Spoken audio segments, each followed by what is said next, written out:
Pada waktu itu, berfirmanlah Tuhan kepadaku, pahatlah 2 loh batu yang serupa dengan yang mula-mula. Naiklah kepadaku ke atas gunung, dan buatlah sebuah tabut dari kayu. Maka aku akan menuliskan pada loh itu firman-firman yang ada pada loh yang mula-mula yang telah kau pecahkan itu. Kemudian letakkanlah kedua loh ke dalam tabut itu. Maka aku membuat sebuah tabut dari kayu penaga dan memahat 2 loh batu yang serupa dengan yang mula-mula. Kemudian aku mendaki gunung dengan kedua loh itu di tanganku. Dan pada loh itu ia menuliskan sama dengan tulisan yang mula-mula ke-10 firman yang telah diucapkan Tuhan kepadamu di atas gunung dari tengah-tengah api pada hari kamu berkumpul. Sesudah itu Tuhan memberikannya kepadaku. Lalu aku turun kembali dari atas gunung, dan aku meletakkan loh-loh itu ke dalam tabut yang telah kubuat. Dan disitulah tempatnya, seperti yang diperintahkan Tuhan kepadaku. Maka orang Israel berangkat dari Beerot Bene Yaakan ke Mosera. Di sanalah Harun mati dan dikuburkan. Lalu Eleazar anaknya menjadi imam menggantikan dia. Dari sana mereka berangkat ke Gudgod, dan dari Gudgod ke Yotbata, suatu daerah yang banyak sungainya. Pada waktu itu Tuhan menunjuk suku Lewi untuk mengangkut tabut perjanjian Tuhan, untuk bertugas melayani Tuhan dan untuk memberi berkat demi namanya sampai sekarang. Sebab itu suku Lewi tidak mempunyai bagian milik pusaka bersama-sama dengan saudara-saudaranya.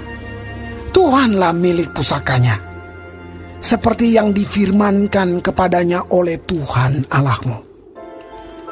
Maka aku ini berdiri di atas gunung, seperti yang pertama kali, 40 hari 40 malam lamanya.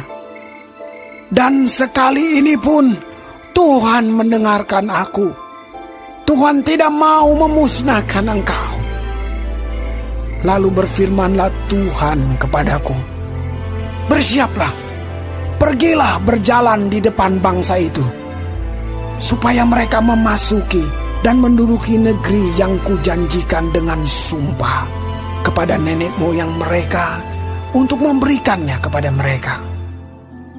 Maka sekarang, hai orang Israel, apakah yang dimintakan daripadamu oleh Tuhan Allahmu, selain dari takut akan Tuhan Allahmu, hidup menurut segala jalan yang ditunjukkannya, mengasihi Dia, beribadah kepada Tuhan Allahmu dengan segenap hatimu dan dengan segenap jiwamu, berpegang pada perintah dan ketetapan Tuhan yang kusampaikan kepadamu pada hari ini, supaya baik keadaanmu. Sesungguhnya Tuhan Allahmu lah yang empunya langit, bahkan langit yang mengatasi segala langit, dan bumi dengan segala isinya. Tetapi hanya oleh nenek moyang mula hati Tuhan terpikat, sehingga Ia mengasihi mereka, dan keturunan mereka lah, yakni kamu yang dipilihnya dari segala bangsa seperti sekarang ini. Sebab itu, sunatlah hatimu, dan janganlah lagi kamu tegar tengkuk.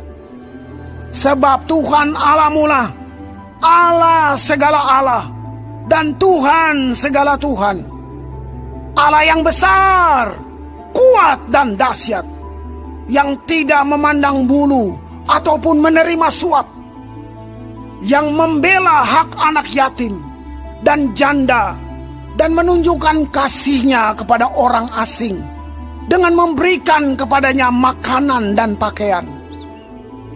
Sebab itu, haruslah kamu menunjukkan kasihmu kepada orang asing. Sebab kamu pun dahulu adalah orang asing di tanah Mesir. Engkau harus takut akan Tuhan Allahmu. Kepadanya haruslah engkau beribadah dan berpaut. Dan demi namanya haruslah engkau bersumpah. Dialah pokok puji-pujianmu, dan dialah Allahmu yang telah melakukan di antaramu perbuatan-perbuatan yang besar dan dahsyat, yang telah kau lihat dengan matamu sendiri. Dengan 70 orang, nenek moyangmu pergi ke Mesir. Tetapi sekarang ini, Tuhan Allahmu telah membuat engkau banyak seperti bintang-bintang di langit.